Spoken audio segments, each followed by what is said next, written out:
we get close to this tournament. A lot of people were getting nervous about the draft. This is my draft. Next Saturday, yes. It'd be good if you got the date right. Hopefully you are watching us on Facebook or YouTube, and if you're not, then you can listen to us later, whenever, on Apple Podcasts, Spotify, Google Podcasts, iHeartRadio, CastBox, Overcast, Podbean, any of the 39 platforms where you can find your podcasts that you like. Remember to like, follow, and subscribe so you don't miss an episode. We have a lot to talk about today, a ton going on. We are going to have a couple of guests coming on. Dallas Baker, former Gator great. I don't think people put him in probably the category he deserves to be in as far as the last 2 years of his career when he kind of started taking things seriously. And under Urban Meyer, we'll talk to him about that and what he's doing now. Also, as we make our trip around the SEC, next stop, LSU, the team you love to hate. To me, I don't know that LSU isn't Florida's second biggest conference rival. You know, like I think it's Georgia and then LSU. I think LSU has exceeded Tennessee because there's been way more bad blood between Florida and LSU than there has been Florida and Tennessee over the last decade or so, right? So we'll talk to Scott Rabalais, my good buddy, about them. And obviously there's a lot of other stuff to talk about. I just went away for the weekend. It was kind of relaxing, and I kind of enjoyed it. The best part was I was with my two daughters and my wife and my daughter's husband, and it was an unbelievable hotel, Gaylord Palms. And it'd be nice if I got a discount for saying that on the air, but I didn't get many discounts there. It's pretty expensive, but man, there were so many cheerleaders and jump dance teams there, and you know me, I'm easily irritated. That's the old age part of me. I don't know what happened to me. All of a sudden I'm like, get off my lawn. But no, it was still a great time, and so I'm a little bit more relaxed. But the tenseness of this golf tournament is driving me crazy. Hasn't been as bad as normal. I've had a lot of great help from several people. And all right, so let's talk first about the draft and what happened since we did the show on Friday. And of course, we already knew two guys had gone at that point, but I thought it was really cool that Kyle Trask goes at the end of the second round and goes to the Bucs, which I'm thrilled, I'm sure. Oh, you want me to go learn from Tom Brady, the greatest quarterback of all time? Yeah, I can do that. I can step in there and learn some stuff from him. It is an amazing story. I couldn't be happier. I think of all the people in the draft, I'm happier for him than anybody else, even than Kyle Pitts, who I'm very happy for, and Kadarius Toney, who I'm happy for, and some of the others. It is pretty amazing when you think about it. I'm happy also. You know what else I'm happy for? Is Marco Wilson. With all the crap he took, and he did something wrong. He made a huge mistake, and it affected Florida's game. You know, they could have beaten LSU if he doesn't throw the shoe, but there's no guarantee that they would have.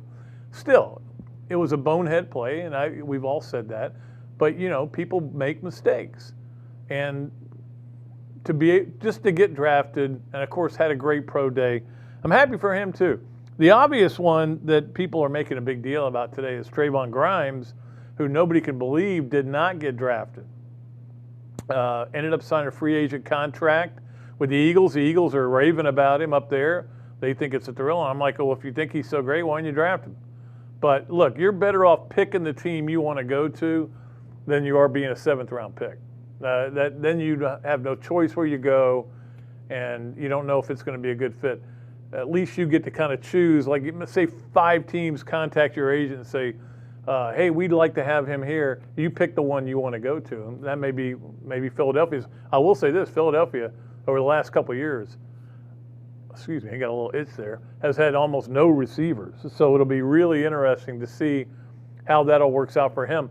I think a lot of it has to do with maybe a lack of speed, maybe some other things. He did have some drops, but he also had some of the best catches I saw all year for the Florida Gators. So I was a little surprised, you know. I was like, I can't believe that happened, but hopefully it works out for him. I know he's not happy. And it's easy to turn on your coaches, too, when you don't get drafted and you go, well, they must not have said the right things about me. They all have tape. Everybody can look at tape. So we'll talk about that. We'll continue to talk about the draft. We'll also talk about Florida with a huge baseball win yesterday. I watched almost every inning of that game. We were driving back.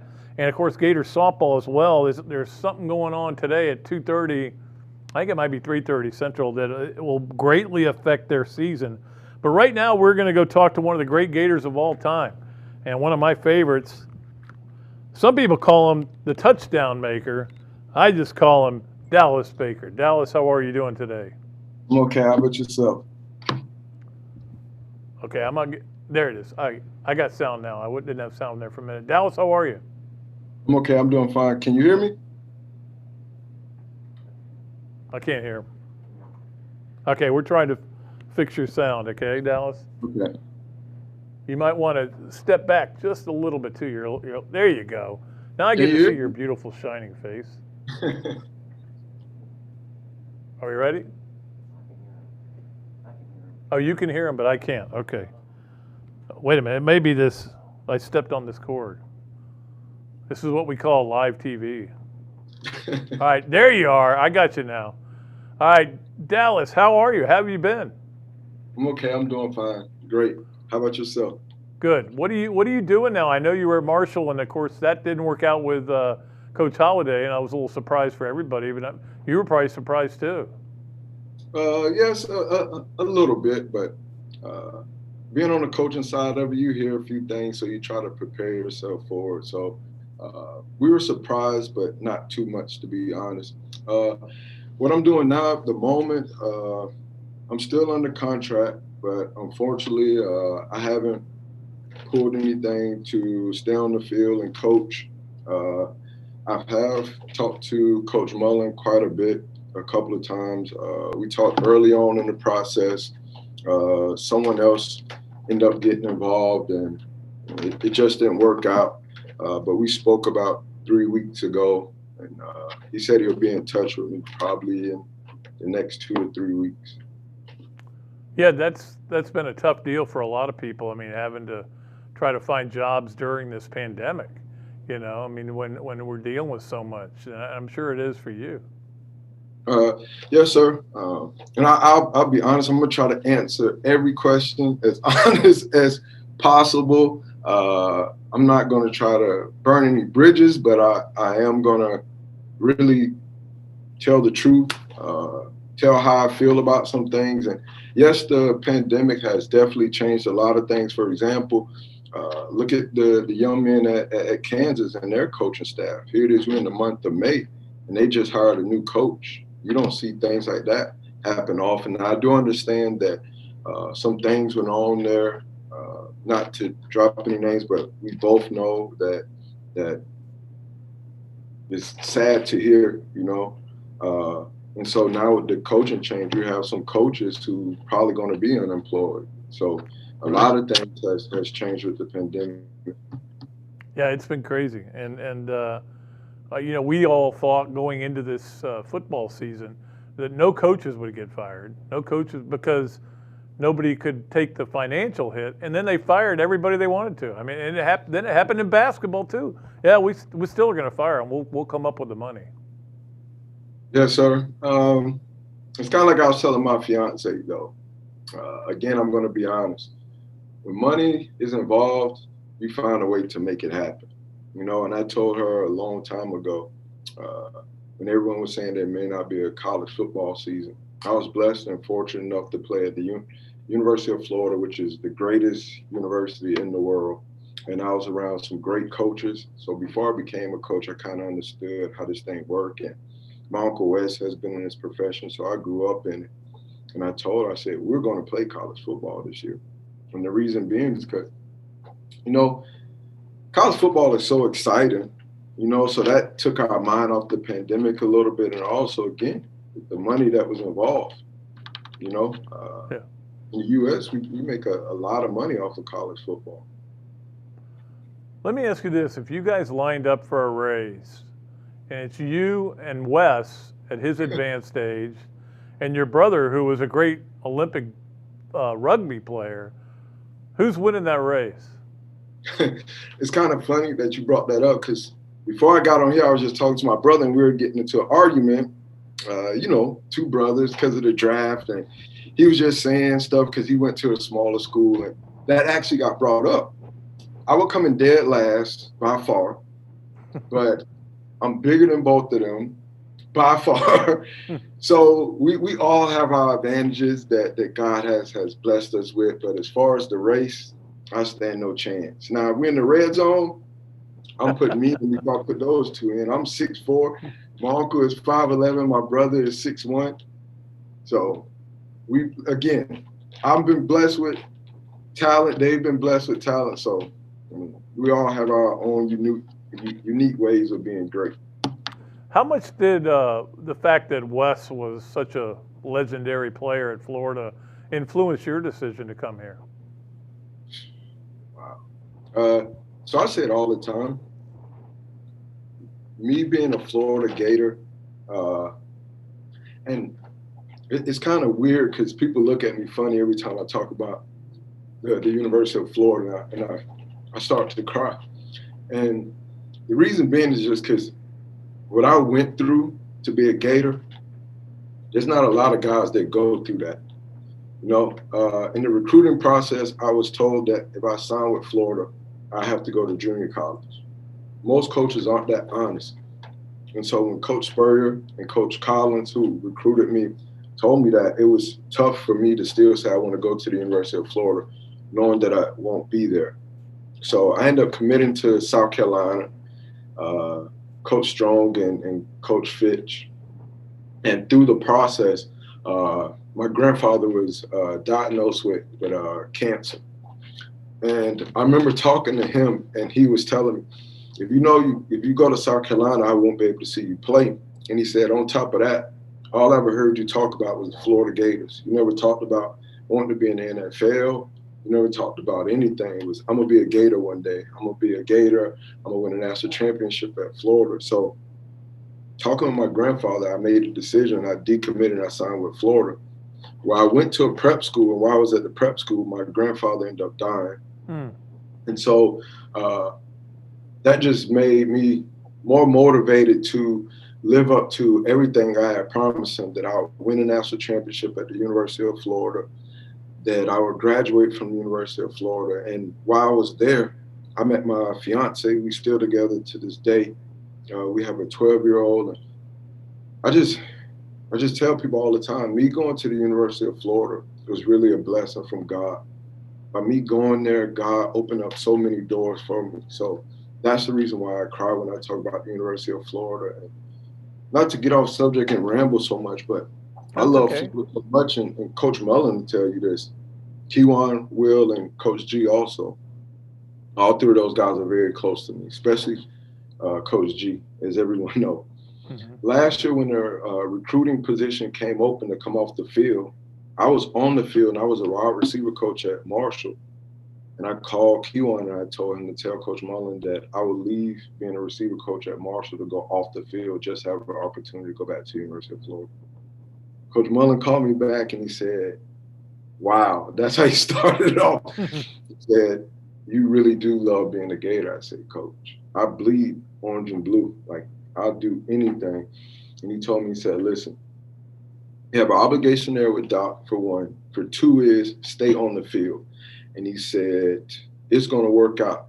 All right. I always told you that when you were a player, just keep working, have faith in God, it's going to work out. And that's one thing I love about Coach Mullen, what people don't know. Coach Mullen played a major role in me getting on track to be, as people would say, Dallas Baker, the touchdown maker. I had those 3 years where it was rough. And Mr. Powell say this, a lot of things you see going on in college football started at the University of Florida. Okay, going over to coaches' houses and eating, best Fridays in football, just family building things the way we work out.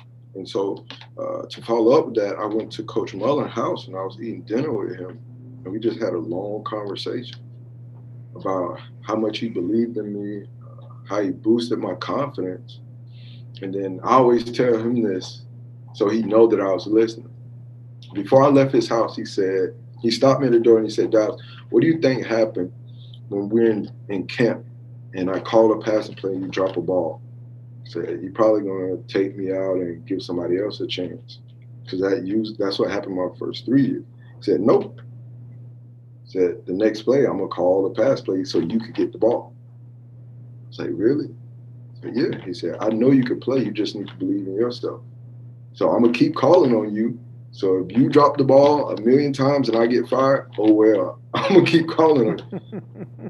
And that boosted my confidence to know that here it is, the offensive coordinator was in my corner like that. And the rest is history.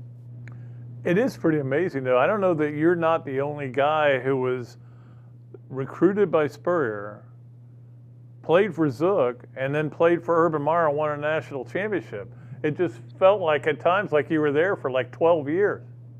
I wish I could have stayed for 14. I was going to do anything to be a Gator. And I hope Gator Nation, like when I'm on Twitter and all my social media and things like that, and I tell Gator Nation how much I love them and that they look at things like that and they see like, wow, he really does love the University of Florida. Like there was nothing going to stop me from being a Florida Gator. All right, so you obviously when Ron Zook gets fired, they bring in Urban Meyer, and you're probably wondering what the heck's going on. So they bring him in, and he all of a sudden decides, like as you said with the Coach Mullen, they're going to go to you. They look at you and see a 6'4" guy that can catch the ball. And I mean, I know that I think it was so it would have been your redshirt junior year. You caught like 56 passes, and then 60 in the national championship year. Did something click for you? I mean, Urban used to have this thing where he would say, well, Dallas is a great guy, everybody loves him, but he doesn't care enough about football. And then he got you to care about football. Is that true? Yes, I guess he was saying it in a nice way because, he was doing an interview. But honestly, how it happened was, so, of course, both of my parents are preachers. That doesn't mean too much, but I'm giving my parents credit with how they raised me. I was raised, yes, sir, no, sir, strong on my faith. So I didn't really get in trouble. I was like any other 18.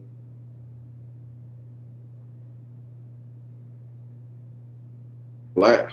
I have 12 sisters and brothers. So I grew up in a big family. So, wow. Hello? Are you still there? Okay. Yeah, you're good.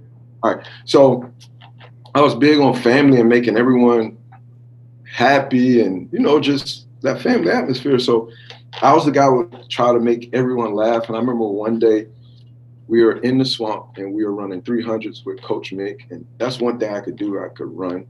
I had to get strong in the weight room, but I could run for days. So a lot of guys were struggling and I was making jokes. And I guess Coach Mick took it as though I wasn't serious, but it needed to happen because when we got done running, he called me in the weight room. And as we walk in the weight room, I'm thinking he's going to tell me I had a great day or whatever. We get on the elevator. So I'm like, where are we going? He's like, we're going to talk to Coach Meyer.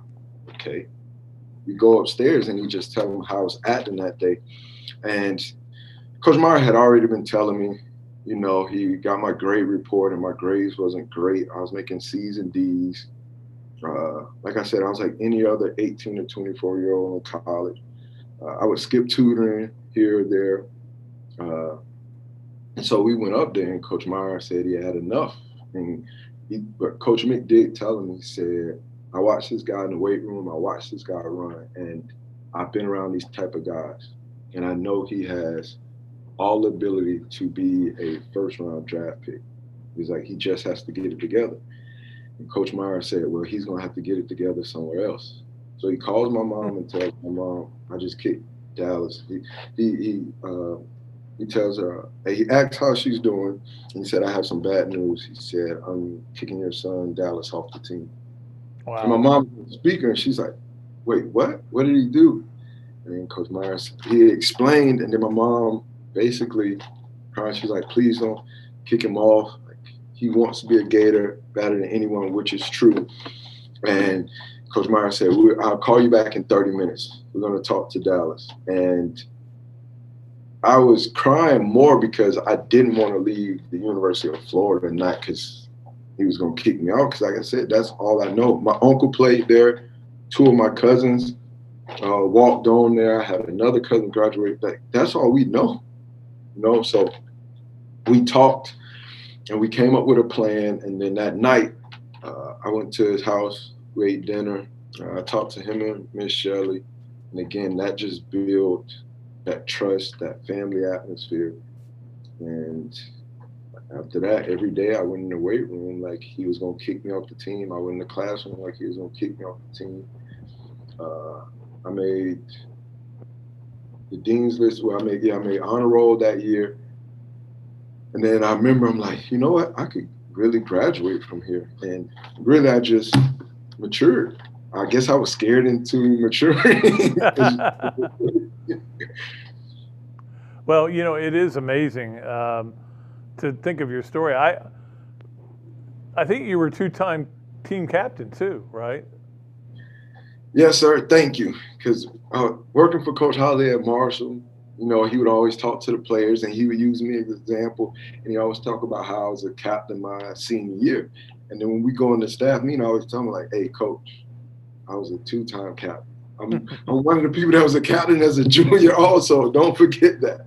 So for me, that's a major accomplishment to be a captain your junior year when most guys are only captains their senior year at the University of Florida. So I was a captain my junior and my senior year after being threatened to get kicked off the team. All right, I got to ask you this. Which touchdown was sweeter for you?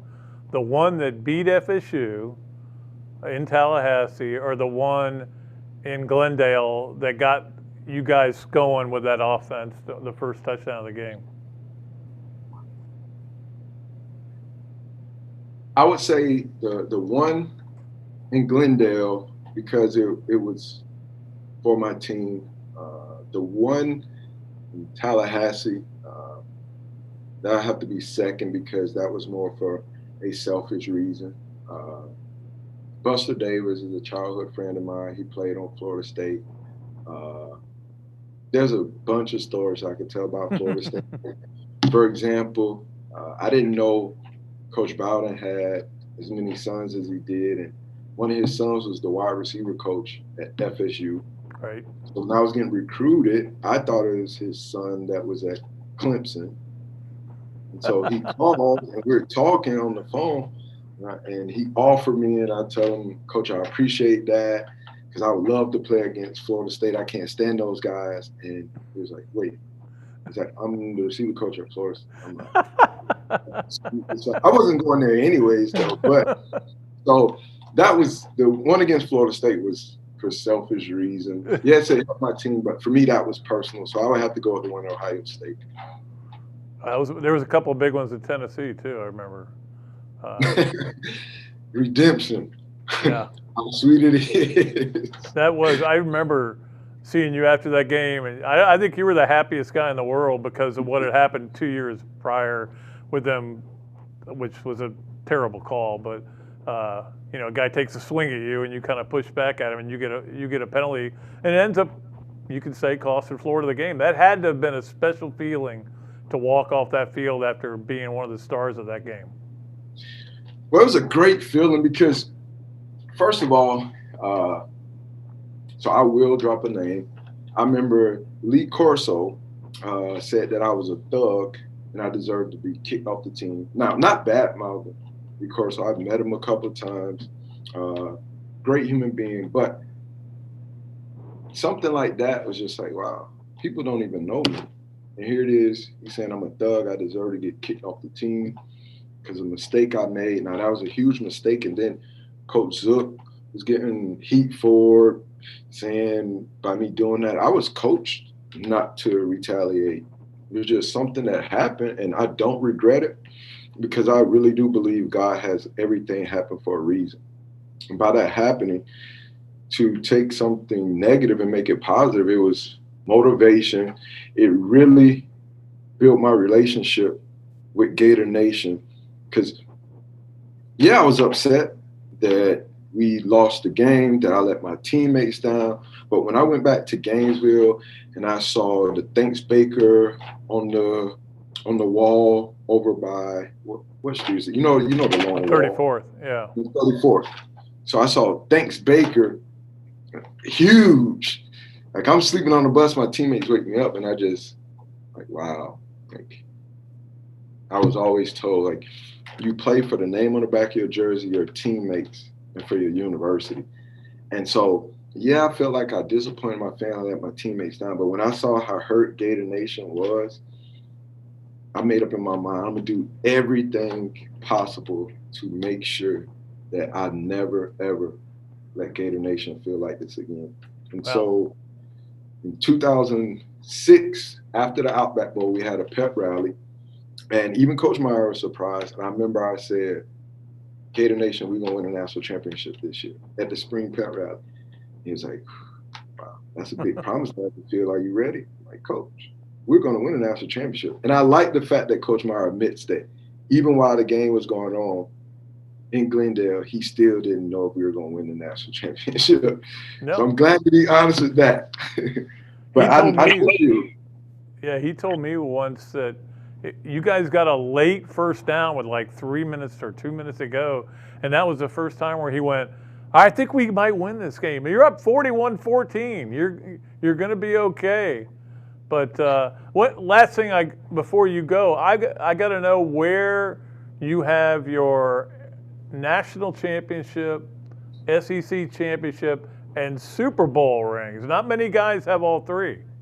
So, again, I have a great testimony, and I'm not trying to make it about me, but I have to talk about the glory of God. So maybe some people know, maybe some people don't know. But like I said, I grew up in the church. I graduated. I played in the NFL. People only know that story. They don't know the story once you lose close to $1 million and you go back home and, you know, you really experience the real world. And that's what I feel like has helped me being a receiver coach at Marshall and Warner University, because I was able to relate to those players because they saw I've been on both ends of it.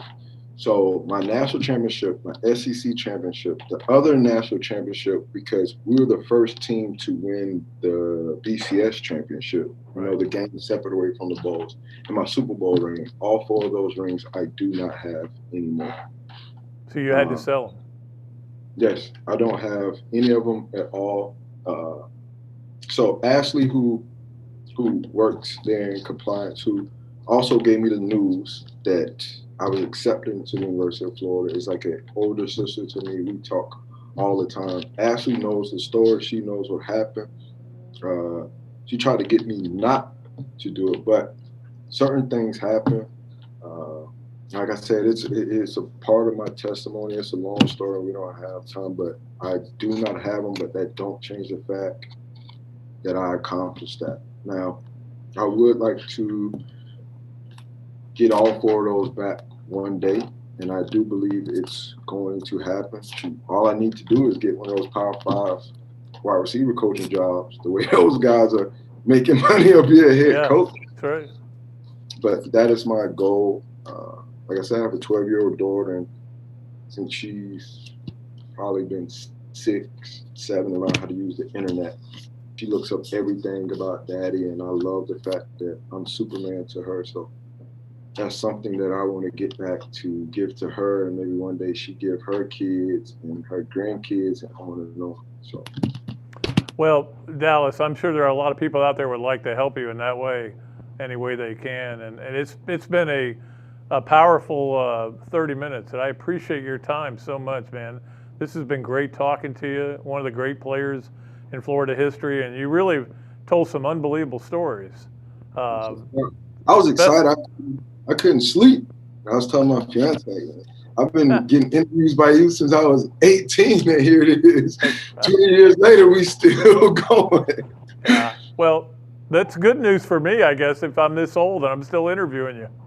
Oh, no, you're the legend, though. You're the legend. I'm trying to be like you. Well, you're the touchdown maker. And Dallas, I appreciate your time so much.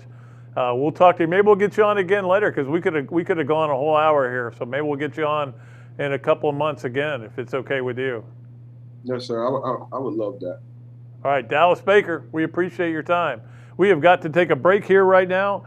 On the other side, Scott Rabalais is going to join us. We'll talk about LSU and LSU football, and of course, the big hire they have. We got plenty more. We got the Leonardos and Millhopper quick picks. We've got the Adams Ribco Gator of the weekend. A lot to choose from there. 3 things presented by Hand Law. All that and more when we return on Another Dooley Noted Podcast. You can get your favorite alcoholic brands from ABC Fine Wine and Spirits delivered right to your door. ABC Delivers is available in Tampa, Orlando, Jacksonville, and all of the Southeast Florida. Earn ABC points for coupons and free bottles through abcdelivers.com. It's powered by FedEx Same Day City, and you're going to love the price. Free with a $50 purchase for the first 7 miles. So wine, spirits, beer, and everything you need to celebrate. Get it delivered. Shop abcdelivers.com. Titan MRI, North Central Florida's premier independent diagnostic testing MRI facility. At Titan MRI, we're focused on you, the patient, having a great customer experience. Our MRI equipment is modern and 75% quieter than any unit in its class.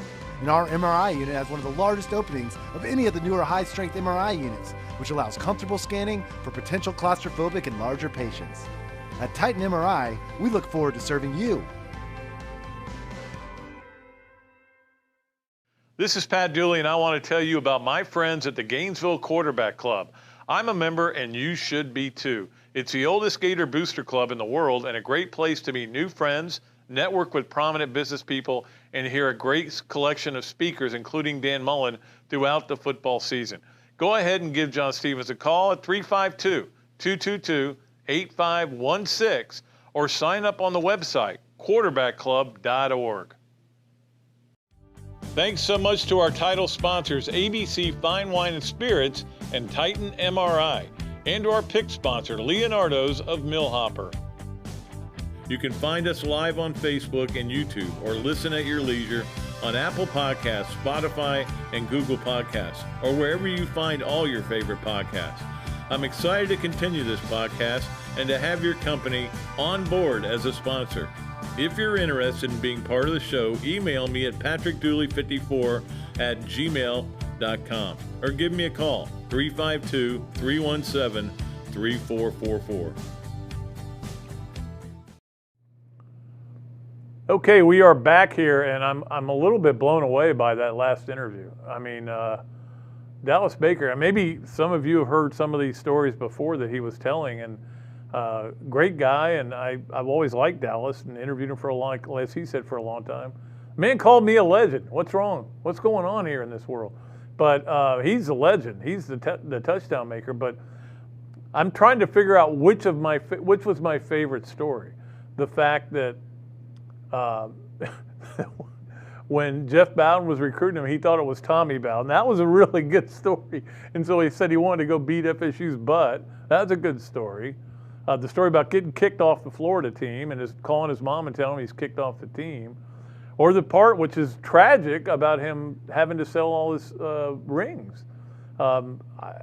We should maybe start a collection up or whatever it would take. I don't know if you can even do that to buy back his rings. I would be certainly willing to be part of that. But again, I'm not sure why some of these former Gators don't get hired by Dan Mullen, even though they've talked to him and interviewed him for whatever reason. You know, with Kerwin Bell, it was the same thing. But a lot of this had to do with the pandemic and some hiring freezes and stuff. So I'm not. Look, you got to hire who you want to hire, and you got to hire the coach that makes you the happiest and that you think is going to do the best job for you. And I think Dallas Baker is a really good coach, and I think he might one day be a great coach because I think he can relate and he can talk to these kids. And I know he's working with a lot of kids now, but I don't know. That was just a powerful interview. Hopefully we'll be joined in a little bit by Scott Rabalais from the Morning Advocate out in Baton Rouge and talk to him a little bit about LSU. And as we talked about how they don't get along with the Gators. So I heard somebody talking about this on a radio show about, I know who it was Jacob Hester, and he said he could talk Florida LSU football for like 10 shows in a row just about the bitterness between the two. And that goes back to when he played, which was 07. You know, in that game again when he scored all those touchdowns and they converted those 5 fourth downs. I mean, it's just bad blood. It's not even, you know, like some schools there's a respect level. I don't think there's any respect between Florida and LSU. You know, I think between Florida and Alabama, obviously there's a lot of respect. You know, some of the other rivalries, maybe not so much. Rivalries are hard. It's hard to have a lot of respect. All right, I tell you what we're going to do is we're going to go ahead and do the Adams Ribco to go. In fact, I'm picking up dinner there tomorrow. I'm excited about walking in there with and doing that because I went in and visited. It's a great place. If you haven't been, it's on 43rd, right up there across from the Publix up there. Great job that they do. And I was just looking at actually used one of the cups for the golf tournament as well, the Adams Ribco for the Bob 16. But we are going to do the Adams Ribco Gator of the weekend. And this was a tough choice because a lot happened this weekend. Obviously, we know what happened with baseball.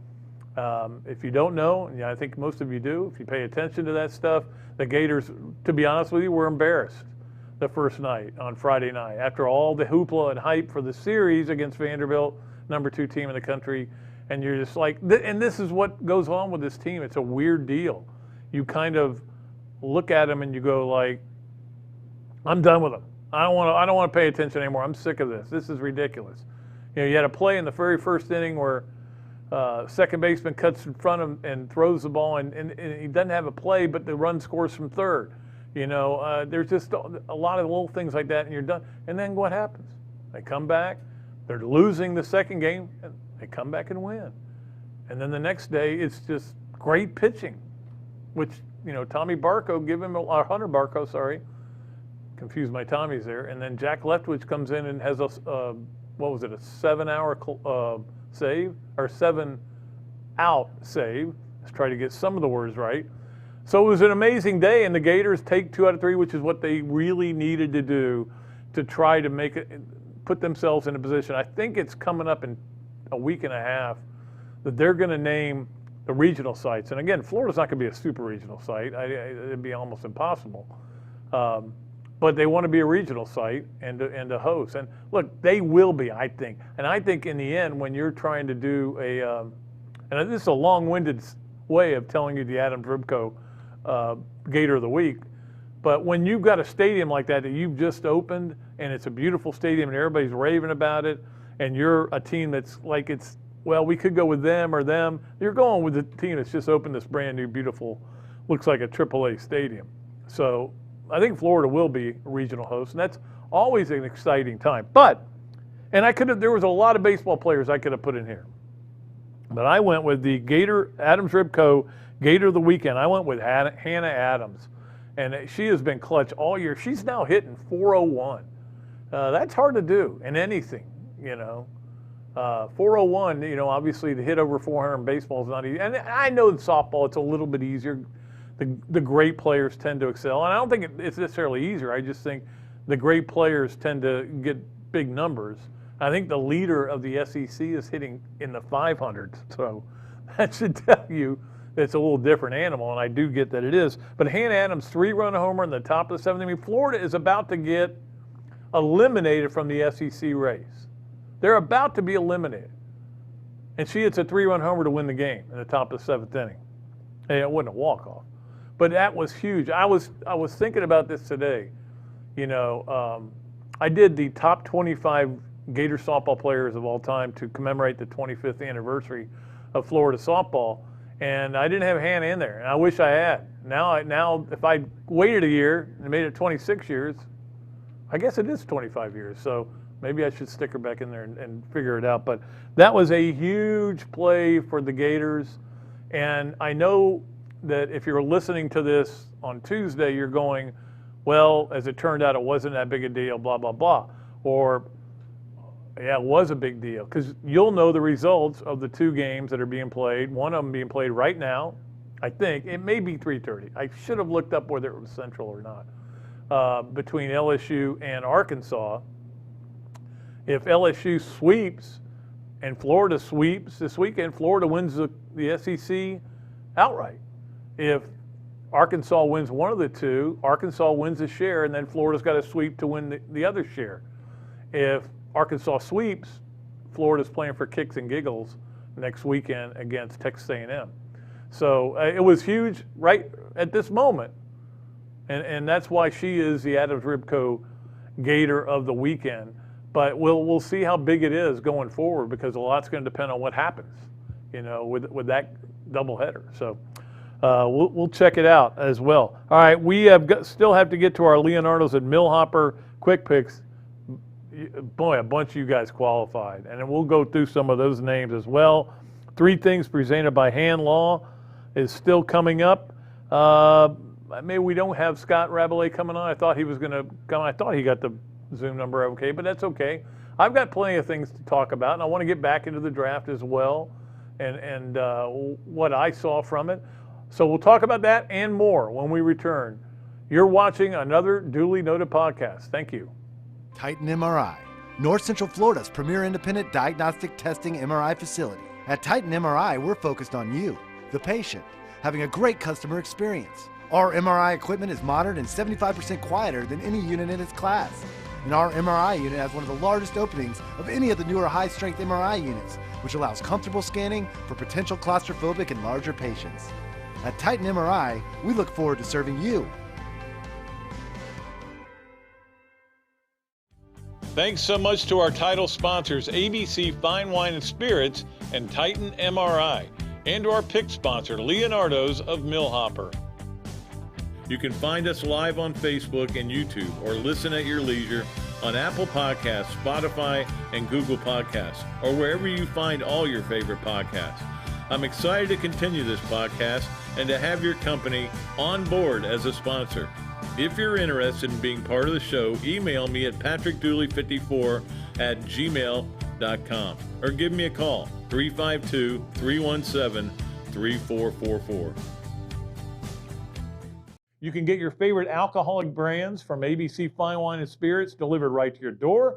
ABC Delivers is available in Tampa, Orlando, Jacksonville, and all of the Southeast Florida. Earn ABC points for coupons and free bottles through abcdelivers.com. It's powered by FedEx Same Day City, and you're going to love the price. Free with a $50 purchase for the first 7 miles. So wine, spirits, beer, and everything you need to celebrate. Get it delivered. Shop abcdelivers.com. All right, we are back here on Another Dooley Noted Podcast.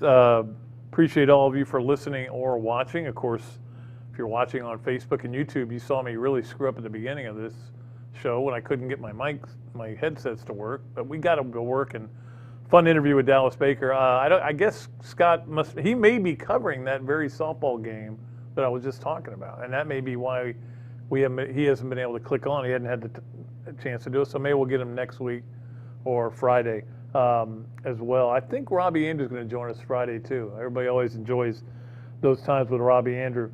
And we'll see what happens. By the way, Josh Rivera was just named and they've got too many awards, but it's okay. And here's the way I always look at it, is you can't have too many awards, because at least these people, it's not like nobody, I'm not in favor of participation awards, but Josh Rivera was named the co-newcomer of the week. So, yeah, he's a newcomer. But yeah, somebody else is a newcomer. But he had a huge week, and maybe he's starting to find his bat. He's up to 267 now, I think it is. Hit 455 for the week. So maybe he had a shot at Adams Ribco Gator of the weekend, but Hannah Adams instead won that award. All right, let us go. It is time for us to go to the Leonardos at Millhopper quick picks, the thing everybody loves. And you guys went nuts. Now the funny thing is, we had 2 qualifications, and one because Kyle Trask didn't go in the first round, as nobody thought he would, but he did go at the end of the second round, and those of you who guessed that got it correct. And then we also had what would Florida do against Vanderbilt, and the funny thing is, I had people who said, hey, I still want to get in. Can I get in if I pick Florida to win the last 2 games? And I said, yeah. And of course, the mood I was in after that first game, I was like, yeah, sure, go ahead. Well, guess what? I won 2 games. So we had a lot of qualifiers. if I missed anybody, please give me a call, or you know how to reach me at 317-3444. It's very easy to do that. But Scott Hart and El Sailor both qualified twice in this last one.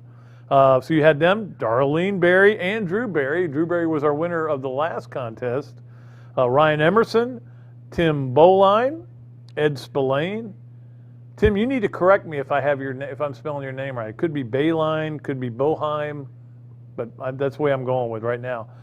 So I said Ed Spillane, Stephen DeBose, Charlie Cowan, and George Luttrell are all qualifiers. We already had some other people who qualified, so in a couple of weeks we'll put all of you into a big hat and pull it out. Probably be the week after the Bob Dooley, I would think. Sounds like a good, maybe that Friday.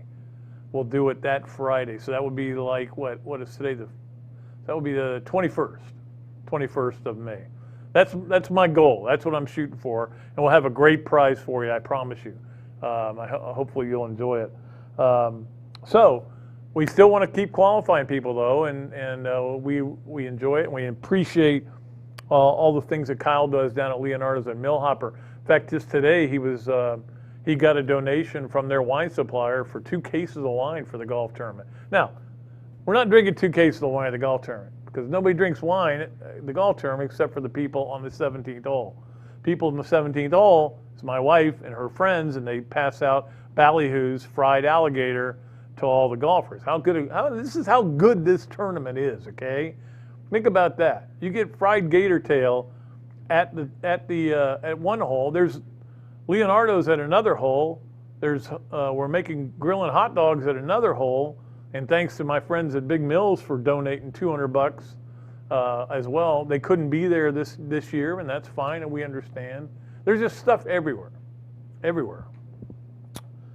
Anyway, so I made it a very easy, and this is what I've found, the secret, Evan, to doing this is you got to make it a simple question, and then everybody wants to get involved. So we've had floods of emails, and again, you can email me your answer to patrickdooley54@gmail.com. It's not that complicated, and here it is. And I'm going on a weird way, and maybe we won't get as much response, but it is important, and we don't give enough attention to Florida's lacrosse team.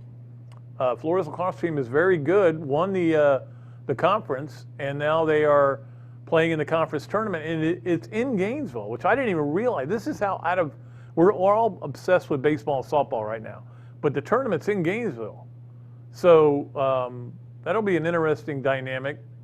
They play 2 Thursday games and then a Saturday game. Saturday is the final. So here's what I want to know from you. That is a long-winded way of getting to the question.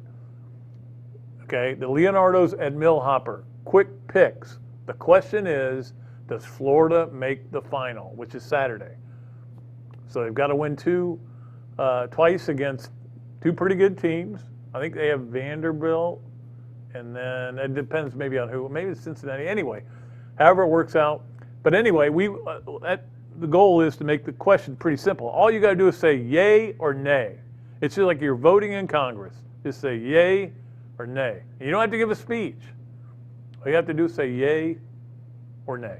That's all I'm asking. And that'll be our Leonardo's at Millhopper quick picks. And we continue to qualify people, and then eventually we'll get to the point where we do that drawing. Okay. And then finally, and it's kind of funny because I think maybe we need to move something from Fridays to Monday because we got extra things on Friday, so maybe we got one too many on Friday and we'll move it to Monday. But you can't move the Friday football fix to Monday because then it wouldn't be the Friday football fix. So maybe we move this, that, and the other to Monday. We always love it on Friday when Robbie's here. So I don't know. Maybe we don't move anything. But what we will do are 3 things presented by Hand Law, a Florida law firm which helps clients with government. You can learn more about Hand Law by visiting its website, www.hand.law. The firm is available for consultation in Jacksonville. We appreciate Hand Law for being the sponsor of 3 Things, which is a big deal to me. We still do have a Friday Football Fix sponsor available. Just give me a call and we'd be happy to hook you up with that. All right, so here are 3 things presented by Hand Law. Okay, the draft just got over, and of course, Florida put out a lot of information. And it was really one of their best drafts. It wasn't the best draft. One year they had 10 guys drafted, but I think the draft went 10 rounds in. And the funny thing is, the year they had 10 guys drafted, they weren't a very good football team, which is amazing. It was the end of the Doug Dickey era. It was starting to go bad there. But it certainly was a good draft for Florida to get us 8 players drafted. They were, I think, 3rd in their conference. This is how good the SEC is. The SEC set a record for the most players drafted ever in the history of man, and they broke their record from a year ago. And Florida ends up 3rd in the number of players drafted in the SEC in their own conference, 5th in the country, or tied for 5th. So you had Alabama, Ohio State, Georgia, Michigan, Florida. I mean, it's still the same thing we've talked about before, how in college football the rich all continue to get richer, and Florida is, over the years has really done a heck of a job to still get guys drafted, even though they haven't been able to win conference championships for a while. It's been a while. It's hard to believe, really, when you think about it, how long it's been since they've won an SEC championship. Of course, they played for several of them since then, 2 under McElwain, 1 under Dan Mullen so far, and man, they were a smell away under Muschamp of getting there. But it's been since 2008 since they won one. But excuse me, they did put out one of the things they put out. Florida is one of 3 teams in the country and probably the world to have a player drafted in every year of the draft. 3 teams. That's pretty amazing. That's a level of consistency, very obviously, only 3 teams have. This year, Michigan State fell off. They didn't have it. They didn't have anybody get drafted. What a dumpster fire Michigan State is. It is got to be one of the biggest ones. Like when everything went bad at Baylor, it was it was similar, but not the same type of reason. It went really bad, and they took them a while to get back, and they kind of have fought back a little bit and gotten better, straightened some things out. But at Michigan State, I don't know when that's going to happen. I mean, it's going to take them a while, and now they have no players drafted at all. And the Big 12 was kind of being made fun of because they had no players drafted in the first round, the only Power 5 conference. Here's Michigan State, no players drafted at all. Not one player. Not one person said, let's take a flyer on this guy from Michigan State. No, that's not good.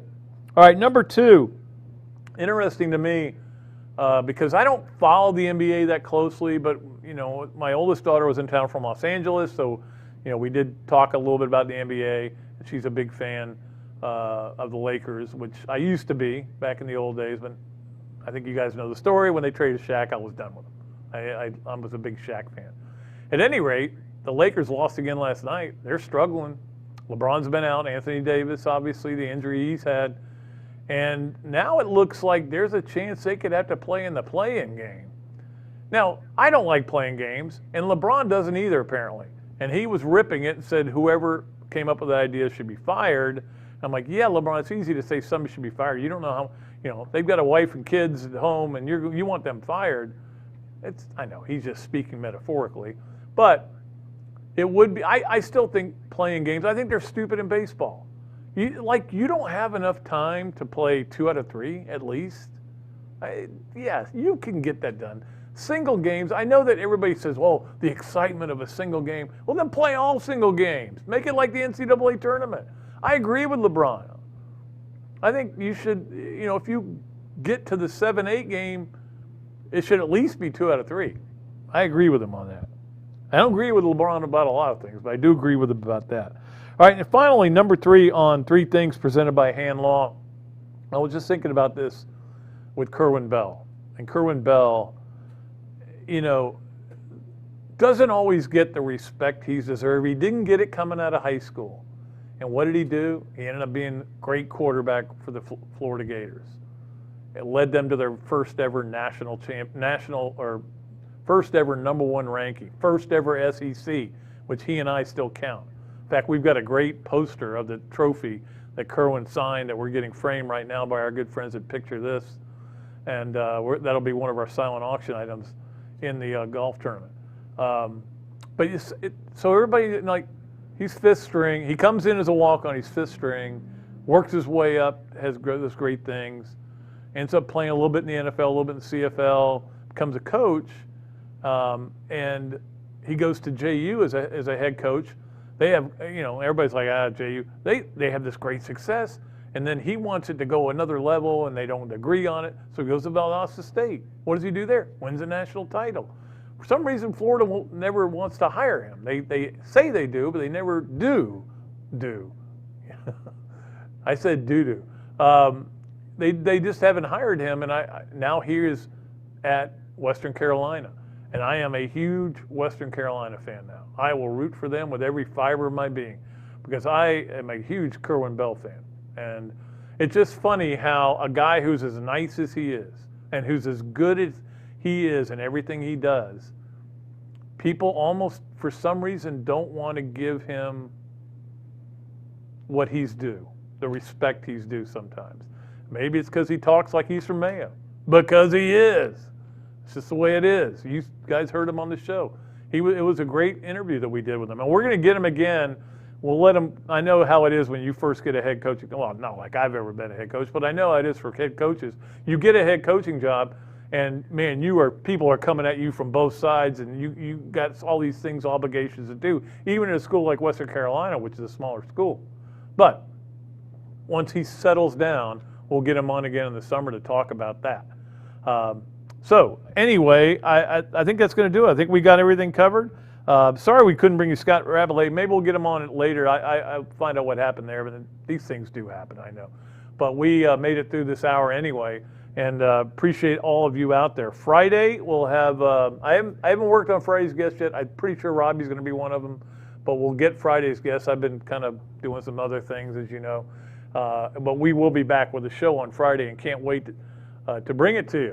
And thanks to everybody. Thanks to all of our great sponsors, especially our title sponsors, ABC Fine Wine and Spirits and Titan MRI. And thanks so much to Evan for doing everything for me and making me look good, which is almost impossible. Until next time, I am Pat Dooley. I am deep. I'm way back, and I am out of here.